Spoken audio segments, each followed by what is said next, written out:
बांगलादेश एक सेक्युलर देश असला पाहिजे आणि ज्याच्यामध्ये अशा प्रकारे धार्मिक अत्याचाराला कुठलाही वाव नाही. त्या मुलांचं म्हणणं आहे, की लोकशाही प्रक्रिया नीट राबवून जो कोणी सत्तेवर येईल, तरी सत्ता आम्ही स्वीकारू. तर थोडक्यात ते काही हिस्सेनवादी त्यांच्या विरुद्ध नव्हते एक्झॅक्टली. ते त्यांच्या हुकुमशाहीच्या विरुद्ध होते. आणि लोकशाही प्रक्रिया स्थापन करण्यामागे त्यांचं मत या सगळ्या मुलांना पण पुढे आणलं पाहिजे.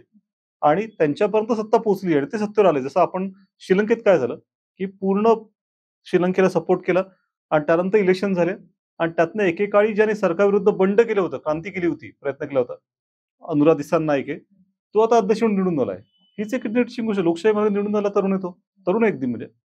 पण तो आता भारतात आला, त्याने ठिकाणी भेटी दिल्या, आपल्याला पूर्ण सपोर्ट देऊ केलाय. मग हे जर आपण करू शकतो श्रीलंकेत, मग हेच बांगलादेशमध्ये पण शक्य आहे. अशा प्रकारे उलट नवीन पिढी आली, नवीन तरुण आले.